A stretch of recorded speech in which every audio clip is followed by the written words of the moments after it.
better off trying the same lane. Okay, thank you. Okay. All right, so let me do a quick welcome here to everyone, and we'll get rolling. My name is Chuck Pinocchio. I am president of One Payer States.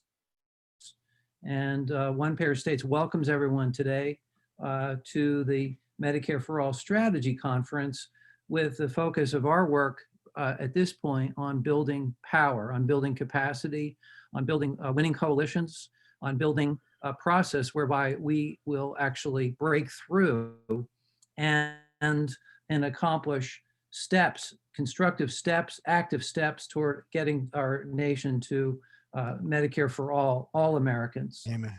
So just a little bit of background on One Payer States. We're a 12-year-old network of some 20, mostly seabound or seaboard states in New England, the upper Midwest, the Rockies, the West Coast, all the way out to Hawaii. One Payer States is unique. We play a unique role in the single payer movement in that we're nimble, we're agile, and we're opportunity centric. We have a diverse policy portfolio. We look at opportunities at the local, state, national level, from state ballot initiatives to state bills to congressional state enabling bills to national legislation. We put the accent on methodology over ideology. We do our research, we dig in, we do evidence-based activities. In terms of the history of the group, we were the first ones to move forward on an economic impact study, the first to get a GOP-chaired single payer hearing in Pennsylvania. We were the first to do outreach to the business community, and we're active in putting together the Fix It film, which again emphasized the economics of healthcare. In addition, One Payer States has established itself as a work group centered, organized, all volunteer organization. And we have work groups that focus on policy, education and advocacy, organization and development, communications, legislation.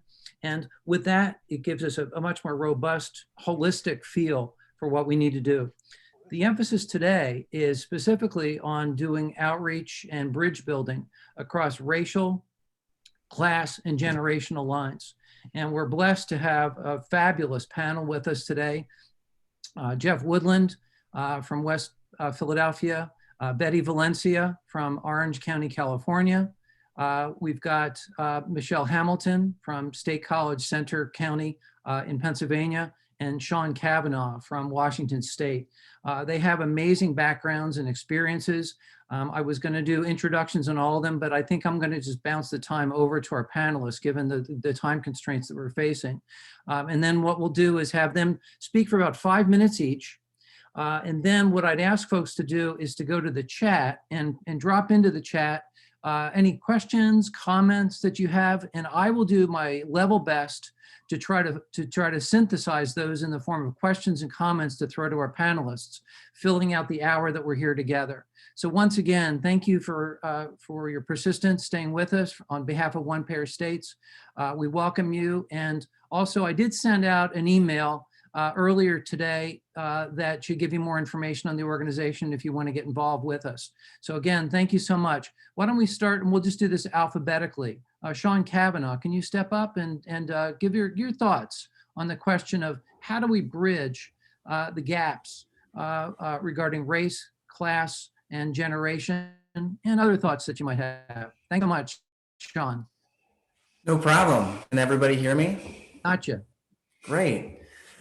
Hey everybody, my name is Sean Kavanaugh. I'm from Seattle, Washington, and I'm volunteer campaign director of Whole Washington, which is like many groups here trying to get universal health care for our state and for the nation. So in order to build a winning coalition, not only to win universal health care, but win on all the important fronts, we must bridge the generational gap within our own movement. You know, it is 2021, Joe Biden is president, and we have the youth to thank for that. Going from 44% to 55% turnout from 2016 to 2020 for registered voters under the age of 30. They defeated Trump and they helped win, Joe Biden the presidency. So if the youth can do that, when they turn out and come in force, they can do anything. And the challenge is to how we can get them involved and empowered to help win universal health care. As the youngest panelist here at a sparkling age of 28, I want to speak towards the generational divide and thoughts on how we can bring in more youth. Now, there is a generational divide within our universal healthcare movement. Pew Research conducted a poll between July and August of 2020 of 11,000 adults on whether they support universal healthcare, and it showed that ages 18 to 29 supported it 57%, people 30 to 49 supported at 59%, and then it drops off to 49% for people 50 to 64 and 45% for 65 plus. But, looking around here on this, on this call and from my own personal experience, a lot of our organizations have older people in there, and that's great. But why aren't we getting, the ones that really support universal healthcare overwhelmingly in our organizations? And I think it has to do with, we have to do a better job in connecting the issues facing young people with our own issue of universal healthcare. I got interested not only because it's the moral and economic thing to do, but because, to be honest, Bernie connected the issue to other issues that was affecting my life. At the time, I was a recent college grad with $30,000 in student loan debt, working a job just above minimum wage, and living at home with a parent, which, millennials, about 52% of them are living at home with their parents. Debt, low wage jobs, housing, and lack of dignity are issues that are affecting young people. The savings from universal healthcare would increase people's incomes, allowing them to pay off those loans, save for a house, or afford to rent their own place. By having that security of health insurance, they would be having their healthcare guaranteed. That would empower them to leave their bad jobs for better ones, start their own businesses, and take union action to secure better wages and conditions without the fear of losing their healthcare. Connecting these issues and others shows the youth that we understand, we care, and we want to help, but they need to hear that. And so we must loudly and consistently communicate the connections of universal healthcare and the youth. People know you care about them when you tell them and show them. And that's absolutely what we must do. And what's most available to us is to communicate online. That's what we really have right now for the left.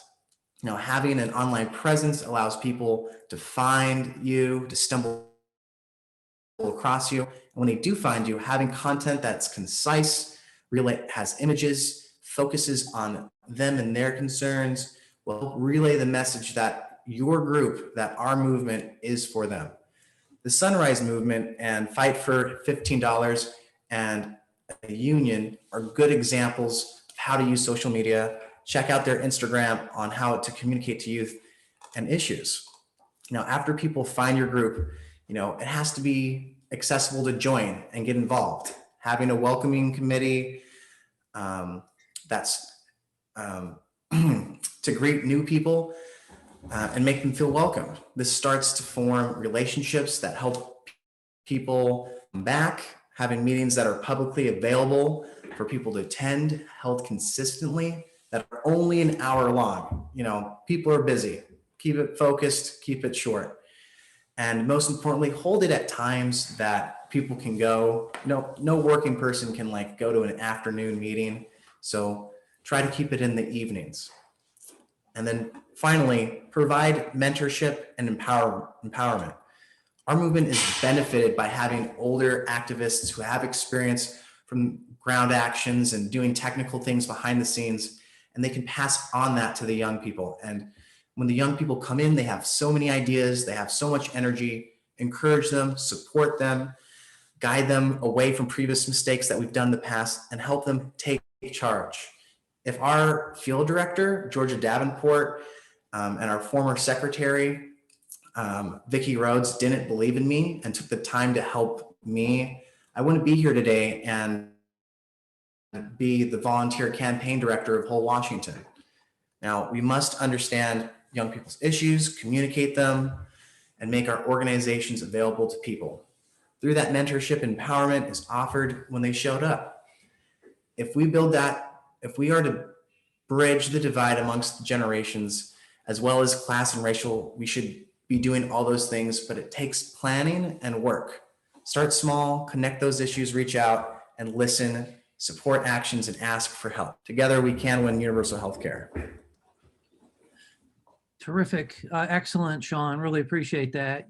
You might want to peek at the chat box yourself. A couple people have some requests of you. We can pivot that way. And then next up, we're going to bring in Michelle. Is Michelle with us? Michelle Hamilton.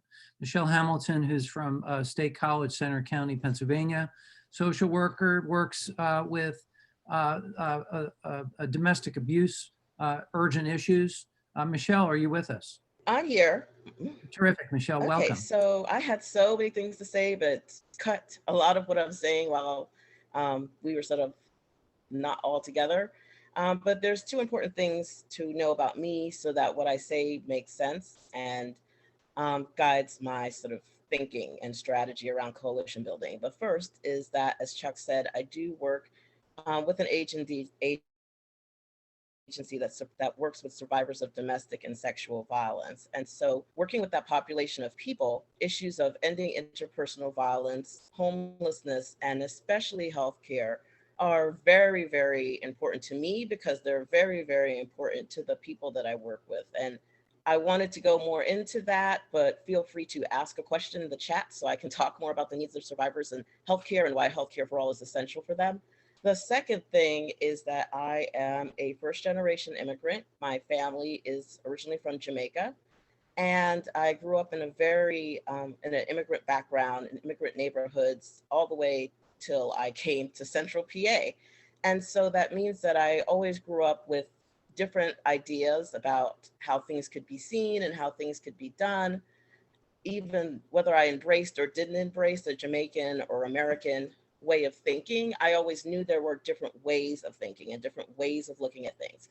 And I try to bring that into any organizing that I do. But what's important for you to know about this is that you have to start where you are.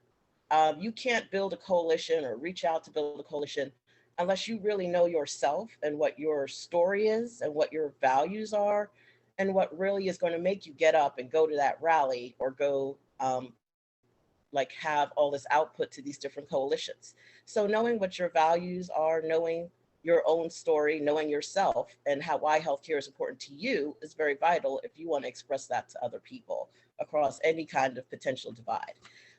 Once you know that, then you can do a deeper dive into your community. So for me, I live in a county that is both a college town, which if anyone lives in a college town, you know there's a whole bunch of politics and economics and healthcare needs, especially for students, which feel free to ask a question about that and why healthcare for all is essential for students.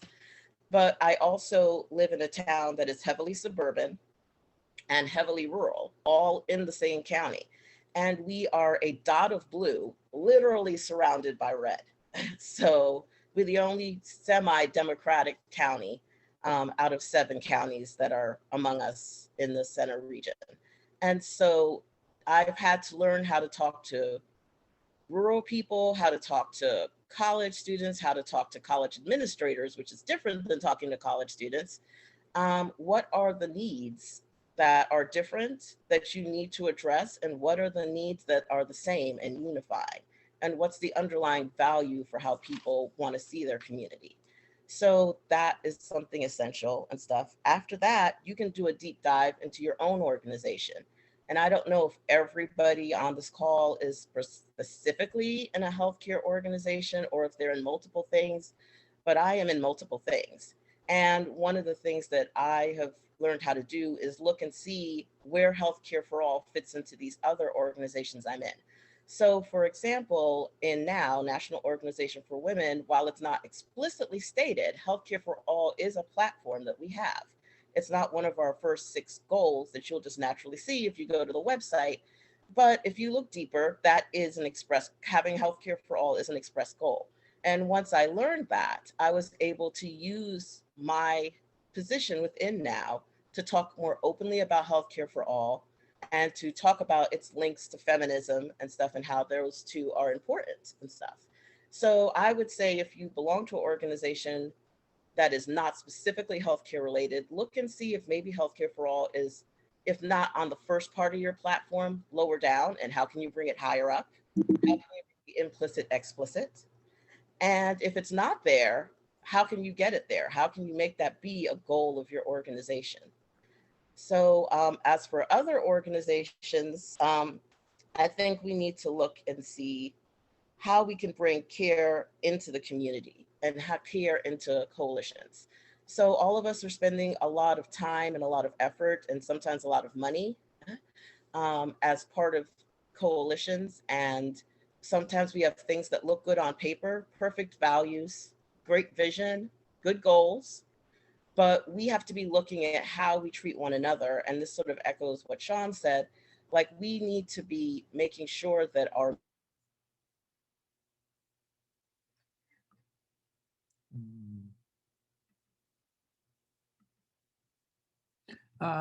Let's see, Michelle, do you hear me? She doesn't.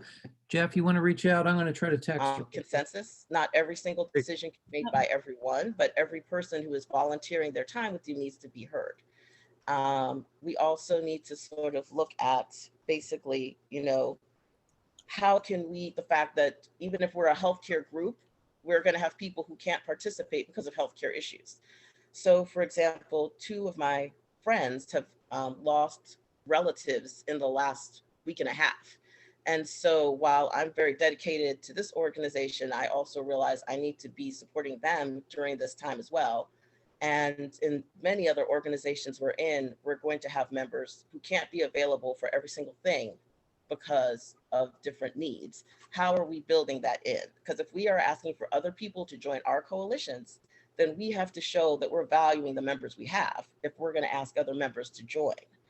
I think another thing we need to do is making sure that Medicare for All is Medicare for all. And so this was a big reason that I joined Healthcare for All board, because as feminist and as someone who cares about like ending interpersonal violence and civil rights in general, I wanted to make sure that all groups were covered. So for example, in your Healthcare for All group, do you have like something on the fact that abortion is healthcare? Because it is. Do you have something written about what are the needs of returning citizens or, you know, people who are formerly incarcerated and their health needs? Do you have something about needs of immigrant communities and healthcare, and how, if you have legislation or an idea, how will their needs be addressed? I'm not trying to say that we need to be able to answer every single question that comes down the pike, but the enemies of Healthcare for All will use racism, classism, sexism, transphobia, and xenophobia to defeat our efforts. And so we both have to show that this is healthcare that's going to be for everyone. And also, we have to stand firm in that when people are coming at us and saying, I don't want my money spent on that group. So that's really something we need to think about, especially if we're going to join other coalitions and be working on their issues and ask them to work on ours. So I also think that we need to be honest about what Healthcare for All can do and can't do. So as someone who's very involved in anti-racist movements, sometimes there have been people who say that Healthcare for All will solve the issue of medical racism. And while I wish that were the truth, the reality is it is not the truth. It will help with certain parts. It will help with the parts around insurance and lack of access. But at the same time, a lot of the issues with anti-racism and anti-Blackness in medicine have been around as long as we've had medicine, and come from various ideas that people of color don't need the same level of care and level of protection that white people do. So it's a hearts and minds change, but this policy change and what Healthcare for All can do and what we can emphasize it is that it can put forward the idea that healthcare is a right. Because currently in our neoliberal communities and country, healthcare is a commodity. It is seen as a commodity. If you can buy more of it, you deserve more of it. If you can't afford it, then you just need to accept whatever is there and not complain. So once we elevate healthcare to a human right that all people are equally deserving of, then we open up, we break down, in my opinion, and stuff, the anti-Black and racist thoughts that certain people deserve more healthcare than other people. And this is what we should be talking about. We want to be honest about what we can do and why healthcare for all is important in fighting these various situations and stuff. I also do think that we need to look at, I call it soft media, but that's probably not what it is. I think a lot of times we focus on policies, like Chuck says, but it's the things that we listen to, the television that we watch, that gives us a lot of our thinking. And there is a neoliberal story model out there that the government can't do things right. And there are movies and TV shows and books and maybe not songs that are communicating that. So we need to be aware of the things that people are putting in their head, even subconsciously, and how that is affecting how they perceive the idea of, healthcare for all and stuff, if we're to fight it. It is about policies, but most people are not going to read a policy, but they are going to watch a TV show and they are going to read a book. So, and I guess the final thing and stuff, well, actually, I think I'm at 5. I'm at 5, aren't I? Yeah, go ahead. Okay, then I will save the final thing for later. Is it a minute long, Michelle? Yeah, I guess I can make it a minute. Okay. So the final thing is basically we really need to sell that we need to recreate this system, because a lot of people, and this is true even a progressive, feel like it's a few bad apples, or if we have the right person in the right place, we're going to have better healthcare. But no, this is a broken system that needs to be repaired, and it needs all of the citizens, the rural citizens, the city citizens, the suburban citizens, the college students, the non-college students who are going to other things and stuff, working class people, middle class people, upper class people, people of color especially, to be working to change it, because it's a broken system. It's not a temporary fix that we need. We need a permanent fix, and we need all the people getting together to create that permanent fix. All right. Terrific, Michelle. Really a lot of great ideas, just like Sean. Really appreciate your coming up and presenting. Let's swing around to Betty Valencia. Recently earned her PhD and is a council member out in Orange County, California, very active in a number of communities. Betty, if you can step up and share some of your thoughts on the question of these racial, class, generational, and other divides. Thanks so much, Betty. Good afternoon, everyone. Betty Valencia here. Thank you for having me.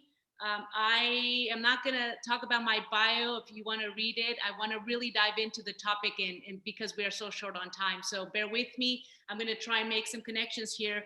First, I want to tell you I'm from Mexico City, last of 13 children. I was undocumented for the majority of my junior high and high school years. And so, being an immigrant here in the United States and with that kind of status, I can tell you that healthcare for our family, now remember I said I was the last of 12 children, so that's 14 individuals. For my family was something that we didn't have access to. We didn't have a program, we didn't have anything. So we really relied on our mother and our community pharmacy. That's what we did in Mexico. That's what we did when we came to the United States. Simply because to have healthcare would have meant that my father would have had to have it through his job. And because my dad is spent all his life sewing on a sewing machine, there was no healthcare provided for him. And as a consequence, no healthcare provided for his 12 children and his wife. This is how I grew up, knowing that I wouldn't ever have access to healthcare. I didn't even think about healthcare. When I got to be in a community college, I was fortunate enough to be in a community college that had a health center. That's when I first started to really access a health center whenever I wanted to. And then when I got to university as well. I say this to you because today's topic is bridging racial, class, and generational divides. I've just spoken about race and class right now. And to bridge this in terms of healthcare for all, and knowing that a lot of individuals in my situation, for example, are not going to be thinking about one issue, right? We can all agree that the lives of many disenfranchised groups, those same groups who are trying to get on board for healthcare, are spending days and restless nights thinking about housing, thinking about immigration status, thinking about impact of justice in their children, incarceration. This is really what's the focus of many of the communities that we are trying to reach out to and ask, listen, you got to get involved. Healthcare for all is important. But we have to really understand, and this is what I want to contribute in this topic, the intersections of race, class, gender, and sexuality. Those intersections are very important, not just in terms of intersectionality in the mainstream way, right? Not categories, but intersectionality, and I believe Michelle touched on this, the stories, the histories, knowing and really, first of all, knowing your own history, sharing your story and your history, but also honoring everybody around you, their histories, and learning from each other. This is where I think we're missing so many opportunities, because we see intersectionality as sort of a mainstream idea of how do we get together and somewhat find commonalities. But it's more than that, it's deeper than that. It is the shared experiences of many who are disenfranchised and minoritized, right? Now think about this, when we think about healthcare for all, we're thinking about healthcare for all in the United States. Let's think globally as well, because when we think about intersectionality, we are thinking about us intersectionality with those globally suffering the same things we are suffering under this capitalist society. And I think I read in a comment earlier, white supremacy. Now, when we think about healthcare for all, we really got to start to really funnel it down and say we need justice for all to begin with. Justice for all has to be rooted in everything we do. Sean talked about the youth stepping up. Absolutely. And I have heard the youth wanting to get involved, stepping up and mentoring instead of censorship. Yesterday, I heard some stories from a young woman who had really gotten involved, and instead of being mentored, she was censored. So I really want to think about what does that mean for us when we're trying to unite these fractions, these separations that we have with each other, with our groups, with our perspectives, with our race, with our class. We really got to think about what are we really trying to gain here? And if we are going to speak on healthcare for all, we have to, by default, never let go of justice for all. You get me? Because if we cannot fight the white supremacy that is clouding all our efforts, we are going to be running in circles. And so we cannot ask someone in our communities who are struggling like I was growing up, just feeling really invisible in my society, to really take an interest in healthcare for all, because I wasn't concerned about my health, because I didn't have that vision that healthcare would be something that I would have access to. So that's what I really want to bring to you is, let's think about what is healthcare for all and where is it rooted? And it's rooted in justice for all. It's rooted in the changes we want to see in our incarceration rates for Black and Brown people. We are seeing the highest incarceration rates ever in the world. We stand at #1. That isn't what we want to be known for. We have more incarcerated Black and Brown people in our country. And let's think about white supremacy. I read this today, that white supremacy is really dependent on the oppression of Black and Brown people in those different disenfranchised communities. So unless we start talking about white supremacy and the work that we are doing, we are going to be missing our opportunity. Now, I want to thank you. I have so much more to share, but I definitely want to make sure I give a space to the other members here. And let's keep talking about these difficult topics. Thank you. Wonderful, Betty. That was very powerful. Building on Sean's comments, Michelle's comments. Next up, we have Jeff Woodland, who is education expert. And he's going to speak some to the question of the digital divide, the technological issues that wrap around disproportionately folks of color. So if you can come on up, Jeff, really appreciate your comments. And also we've been extended to about 5:10. So we have an extra 10 minutes past the hour to make up for the time we lost. Jeff? Great. Yeah. Well, thank you, everybody. Hopefully you all can hear me. Greetings from sunny Philadelphia. I use the term expert rather loosely, but thank you for the generous words there, Chuck.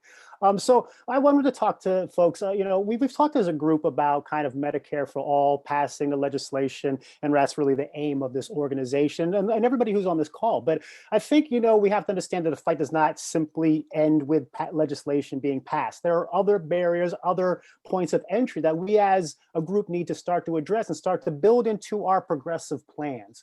So one of the things I want to talk to you guys about today is kind of the digital divide. So as Chuck mentioned, I work in adult and post-secondary education. I work in the Philadelphia area in adult education program associated with the hospital unions. And I also work as an adjunct professor at a community college. And we've obviously been put into a very tumultuous situation with COVID, kind of going into quarantine and really relying on our digital infrastructure to be able to carry on.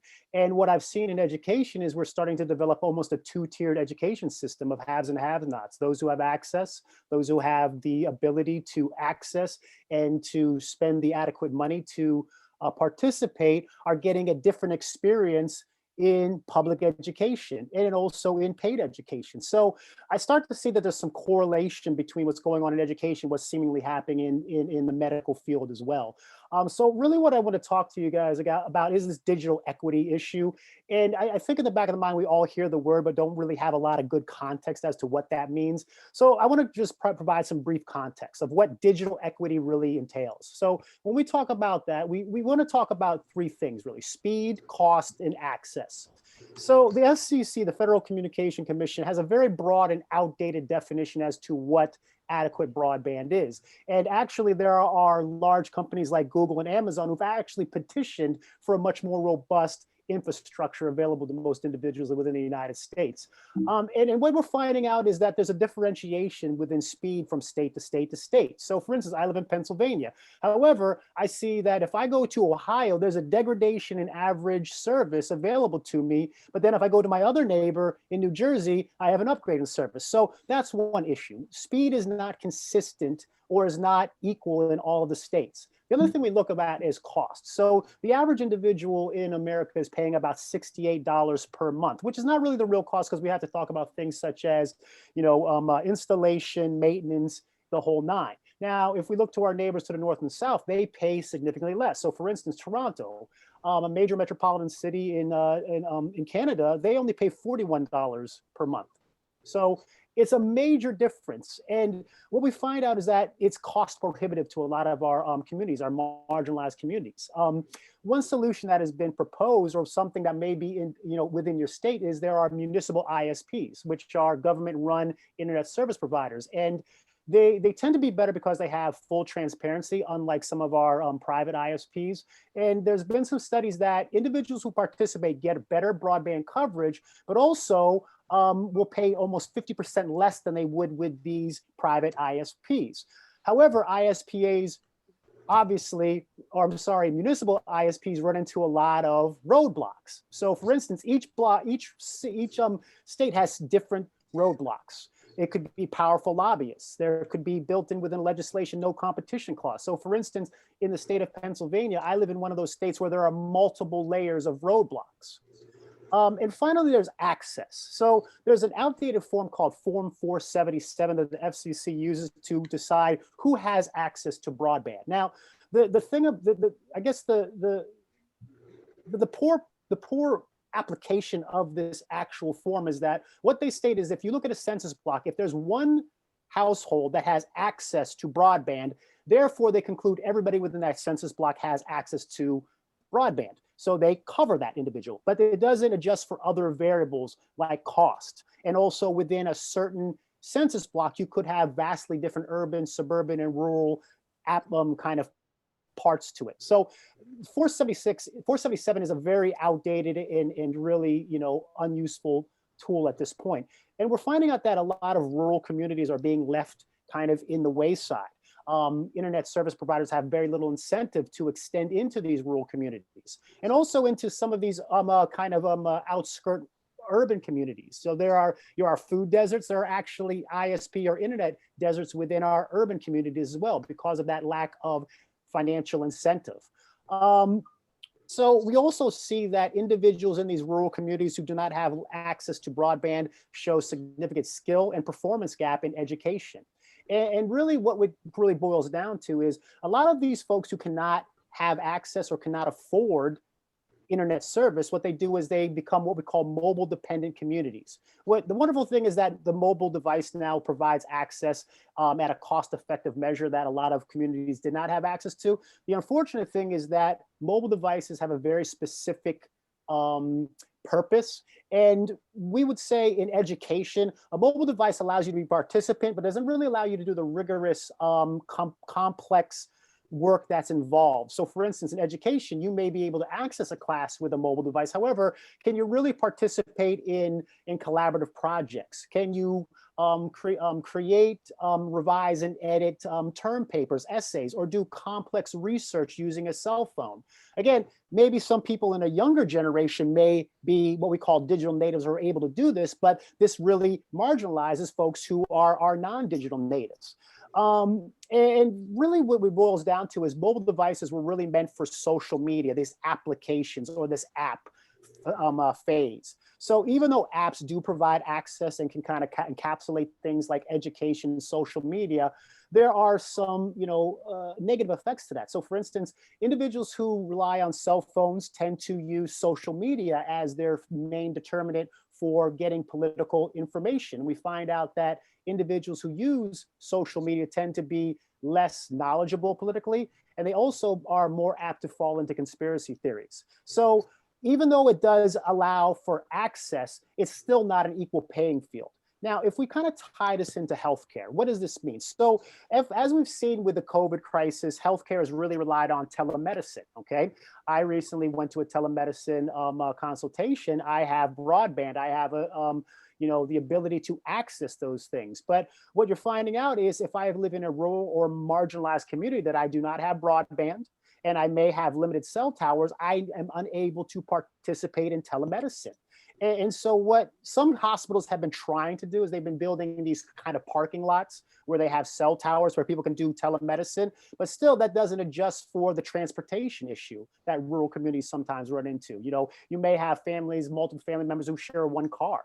Or the public transportation system is not very robust in these rural and some of these these outer suburb communities. So this leads to additional problems. So and the bigger issue is hospitals really have very little incentive to build out access. What they're doing is they're building these robust interactions. They're building out things like the online experience. They're building out applications and they're building out portals, but they haven't spent a lot of time thinking about, we're building all this great material, but do our audience or do the people that need these services, do they truly access it? So, and I think in terms in education, it's almost like you can never let the technology tail wag the dog.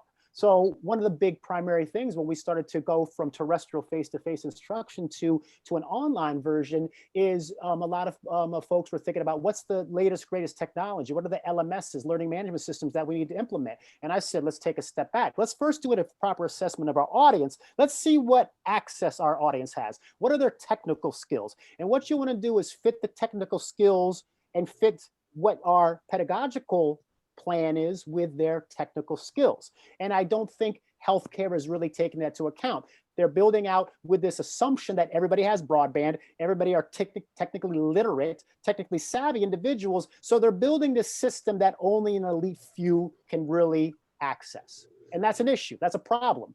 And what we really come down to is we're starting to develop and we're seeing right amongst us a two-tier medical system where we have those who are the well-connected and that are the digitally literate can access, whereas those who are not digitally literate or do not have it have to put themselves in danger to actually go physically to a doctor's office to get the same adequate or equitable care. And that's something we cannot allow. I, for one, do not think that online education nor telemedicine is going anywhere anytime soon. So as we start to splinter out and start to think about, okay, above and beyond what we're doing with passing this legislation, what are we doing, or what can we do within our certain communities to make sure that everybody has equal access to the same healthcare that other individuals who are the well-heeled and the sort of the high-to-do and those who are the most connected have within this? I probably need to stop because my cat's starting to tear up things in the background. So, but I finished talking at this point. Thanks, Chuck. Okay, you bet. And maybe, yeah, excellent. That was really terrific, Jeff. The panelists, if you could put your email addresses in the chat box for folks who may want to follow up with maybe resource questions, a more detailed conversation, that'd be terrific. We have just about 17 minutes, according to my clock, to swing back around and do some follow-up questions, maybe elaborate on things that you had to say. I took copious notes here, and I tried as best I could to pull threads out of the chat box. You certainly hit a nerve, Jeff, with a lot of folks who I think are seeing, and I think Michelle addressed this, and as did Sean and Betty, are some of the geographic divides, that broadband actually offers an opportunity to bring people together on the basis of a shared loss of technological access. Could you speak to that real briefly, and then we'll Jeff, if you can just pick up that thread, because that seemed to draw a lot of attention. Sure. Could you repeat the question one more time? I had to redirect my cat. Right. So I think what I'm reading in the chat and what I'm surmising is that people are recognizing that there's a real opportunity here to bridge ourselves geographically, rural, suburban, urban. All these geographic areas are experiencing a fall off in terms of broadband access, and so just some brief thoughts on how we can actually bridge ourselves geographically. Well, what I would say is one of the best ways is for each and every individual on this call to look to see if there's the opportunity or if you have access to a municipal internet service provider within your community.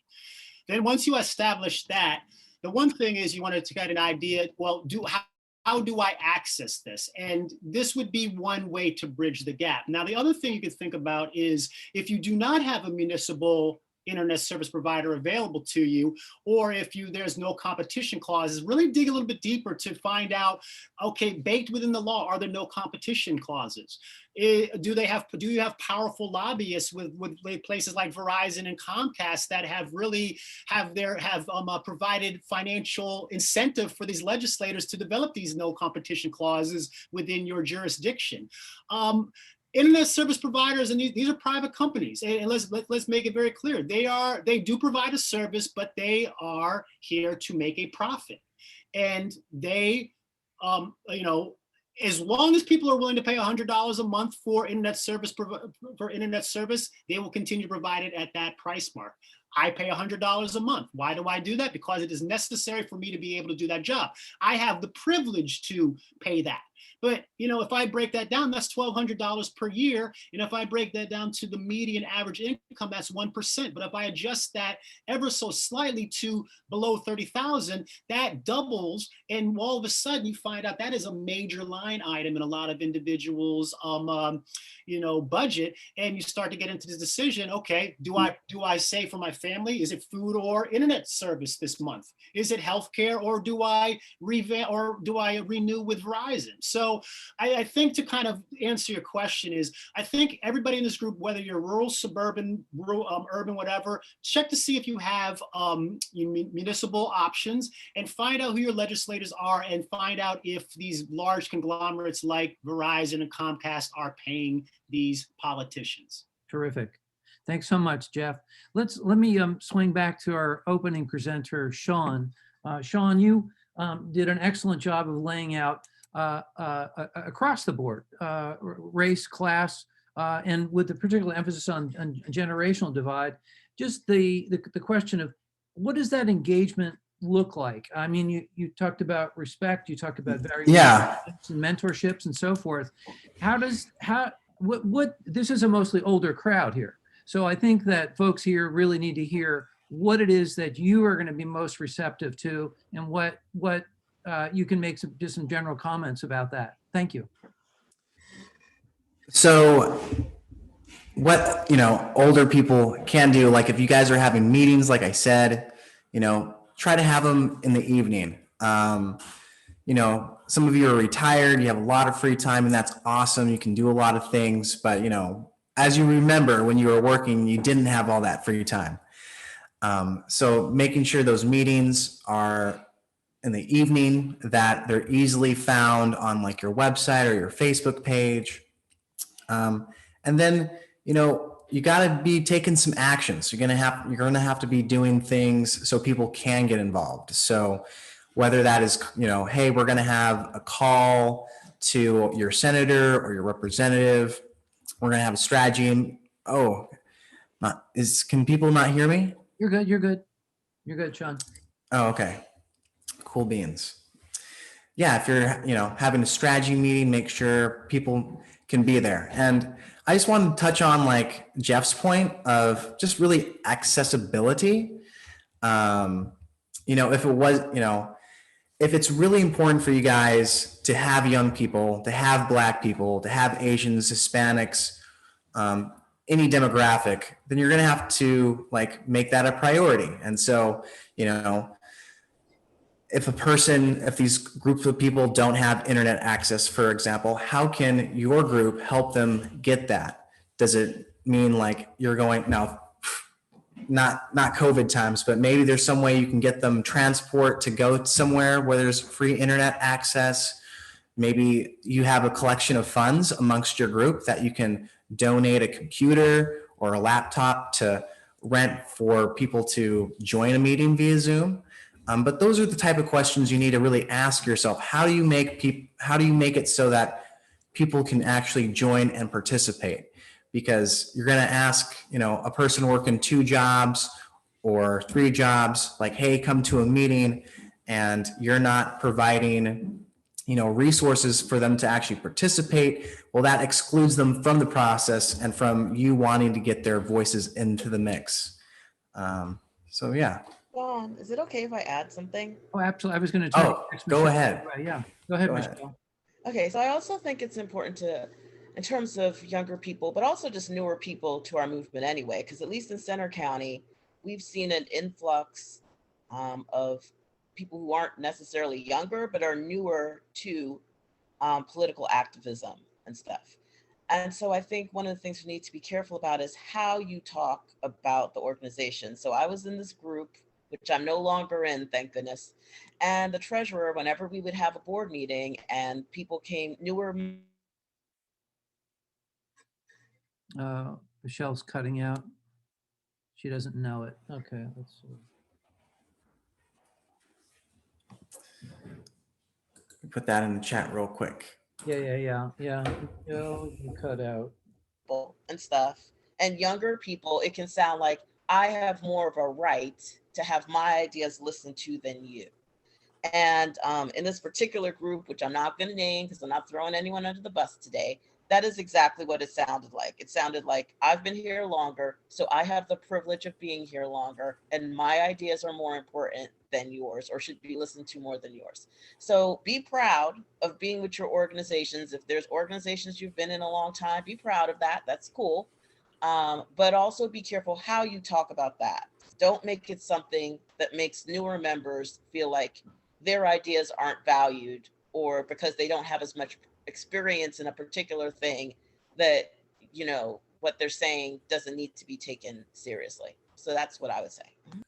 Right. And I just want to add to that as a personal example is that, I got involved with Whole Washington, and, I suggested like, hey, maybe we should start holding like orientations every week or every 2 weeks. And they're like, great, go ahead. And they gave me resources. They already had a presentation set up. And so it was just up to me to schedule. And then I was like, we really just need like a general volunteer meeting so that we can, talk to volunteers, just like strategize together and like, yeah, go ahead. And so I started scheduling that up. And now we have, more volunteers and doing stuff and talking and getting prepared for our next ballot initiative run and our current legislative campaign.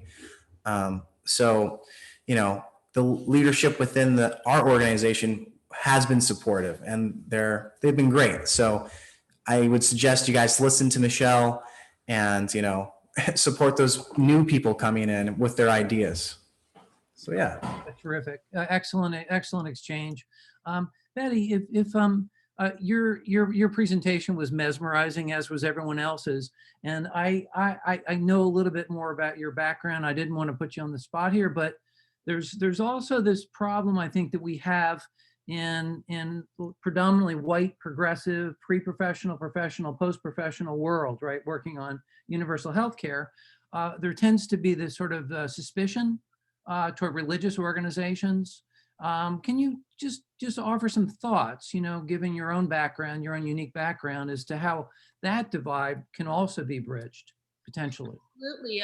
Thank you. Sure, I'll speak on that. And, you know, we don't have a lot of time to get into the background, but when we speak about healthcare for all, there is a divide when we are talking about religious groups. I happen to be Catholic, so I'm going to only speak to that aspect. And we think about, you know, the stances of a religious group, for example, the Catholic Church being pro-life, and that we advocate for pro-choice. And this commodity, this idea that everyone should have the access, right? I think everybody here has been talking about one common thing, and that is access. And that's really what we're talking about when we're trying to bridge these groups. And Chuck and I were in a meeting with a bishop here in Orange County and a priest that we know about.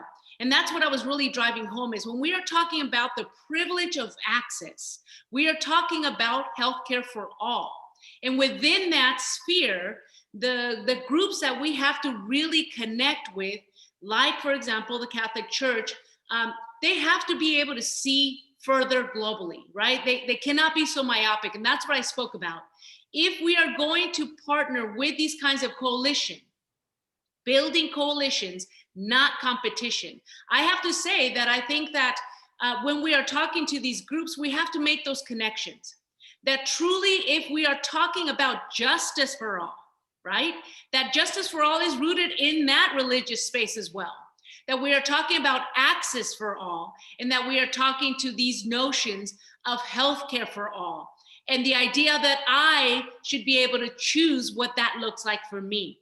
And that's what we start to talk about, these divides. And it's very difficult in some of these spaces because they shut the doors. But if you have a chance, Google Sister Joan. She explains pro-choice as this idea that, you know, we need to be able to see further than just one aspect of the human person. That's really where we have to start bridging that divide with our brothers and sisters and family members who are all in this spaces of religious ideology, right? Chuck, you mentioned it was methodology that we moved toward, not ideology. And that's really hard to break apart. But let me tell you, from the many years that I've been in this kinds of spaces, I know more progressive, you know, nuns and priests and brothers and sisters than you would know. So we have examples already of that kind of breaking apart from different aspects of that community. So I would say that if you belong to those groups, don't just dismiss them. Keep working at it and keep focusing on the intersections, because that's where we're really going to bridge that divide, is knowing that we're really wanting the same thing, which is justice for all.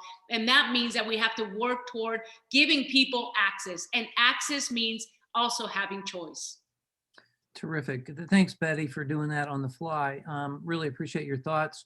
We have just a few minutes left here, and I mean, I think there's an important topic to build out here as well. We had in a few months back on one of our One Pair States calls, we had Reverend Rodney Sadler, who's a close a partner with William Barber, the Poor People's Campaign, the Moral Mondays, and so forth. That's another important bridge that we need to think about and work toward. It's not been really the focus of the work today, but Black churches are vitally important. Latino community is it's a diverse community, but there's a lot of religiosity there as well that we need to understand, examine, and work toward using those bridges as well. So why don't we just go around and just a very quick final comment from everyone, and then let me just ask folks that if you please do take a look at the email that we sent out. We'd love for you to stay connected with One Payer States. Feel free to drop your email in the chat box and to really work with us in terms of partnering up with other organizations. I think we bring a fairly unique perspective to the single payer Medicare for all movement, and I think that we have a lot to learn from each other and a lot to share. So thank you so much. Let me just go back through here. Jeff, then Michelle, then Betty, then Sean in reverse order. Jeff? Sure. Yeah, not a lot to add. I mean, I think everybody else kind of really summarized it, and Betty really hit on the point. I think access. I mean, I think the one thing to take away from this is that, the next big fight is going to be access and equitable access, and making sure that all of our brothers and sisters, rural, urban, suburban, Black, white, young, old, all have equitable access to the fight that we're all here for. So that's really my closing thought. Super. And Michelle, Dr. Bill put a comment in here about mental health services. Okay. We could just a very quick sort of pointer as to what we can go with that conversation going forward. Oh, okay. All right. So, okay. So thank you for doing that, because I did, in my longer talk, I did have a whole thing on mental health parity and access to mental health. So I just wanted it in the room as as something that we're all thinking about. Because sometimes in healthcare for all circles, we don't mention it as much. And I think my parting thing is that, in order to build coalitions, we really have to fight against this neoliberal mindset, which not just conservatives have. Conservatives are more vocal in their neoliberal mindset, but all of us have it because we live in this country. And so we absorb all these thoughts. And because in so many things we see, including healthcare and education and housing and even relationships as commodities, and it's really one of the things that drug companies and insurance companies can use mentally, get into our heads and to turn us against what we know is the right thing to do. So just sort of look at the history of why certain of these organizations came up. Sometimes the racist classes history is behind insurance companies, and how the messages that they give out, either obviously or unobviously, are playing on class and race and age sentiments and stuff. And just realize that we do have enough for everybody. We can have enough for everybody. We have to push against that scarcity mindset, that if somebody has something, then I don't have it, because that's part of what's keeping this from moving forward as fast as it could. Excellent, Michelle. Thank you for that. Really appreciate it. Betty and then Sean, real quick, final word. Sure, absolutely. I just want to say, when we're talking about healthcare for all, be committed to justice for all. And I think everyone here must be committed to really breaking down white supremacy. We all have to have that commitment as a priority. And that's where we start building coalitions and not competitions. Michelle just spoke about this idea that if somebody else has something, I don't. So this idea of coalitions and not competition, and just to honor really what Sean was saying about our youth, to really mentor, not censor the youth, because if what they are saying is meaningful, impactful, and it's their reality, and we learn from them. And I just want to say to everyone here that's really trying to reach out to these communities, to please be mindful that these aspects that we just talked about, access, white supremacy, lack of language barriers, to be mindful that individuals deal with all of these aspects on a daily basis in all of their being. And so when we think about that, I think that we can really start to see how can we do this, and it's got to be 100% commitment with each and every one of us on seeking justice for all, breaking down white supremacy, and thinking globally, not myopic. Thank you, Betty. Wonderful. Thank you so much. Sean, just a final word. Yeah, don't keep doing the work and actually do it. There's a reason why there isn't a lot of young people. There's a reason why we don't have a lot of Black people here. And don't be afraid of like failing. You know, when I took this role, you know, I started, you know, reaching out to some Black organizations, and they like, hey, we have a problem with most of your board being white. And I took that to the board. They heard it and they were, all right, we got to do something about it. And now we have more people of color on our board. And that's the type of things that you learn from engaging and listening to other communities. So, you know, take every opportunity, make a plan, and just go out there and give it your all. So thanks everybody for your time today. And thank you, everyone. Really, this has been a wonderful gathering. And this is really the start of a big conversation. We're going to continue it over at One Payer States. We're going to dedicate our evening office hours to drilling down on a lot of these topics. So do please stay with us. Share your emails if you're not already on our listserv. We want to go together. We want to go forward together. That's the way we're going to win. That's the way we're going to conquer this and prevail in the end. So joining, you know, universal justice, have that wrap around universal health care, and that really is a formula for winning. So thanks everyone for coming out and joining us today. Really grateful. Again, drop your emails in the chat box. Stay in touch with us. Thanks again. Thank you, everybody. Thank you, everyone. Bravissimo. Thank you. All right. Thank you. So, all right. So we're on tomorrow, right? Thank Sean, you. Betty, Michelle, and Jeff. We're doing another Thank you. panel Yeah. at 11. Okay, so Yeah, so- 12:45, break our time, the Eastern time. 1:45, Michelle. We're- 1:45. we won't- Damn. 1:45 I'm too excited to do this, apparently. And- I am too excited to do at 10:45 on the Pacific, 10:45 Pacific,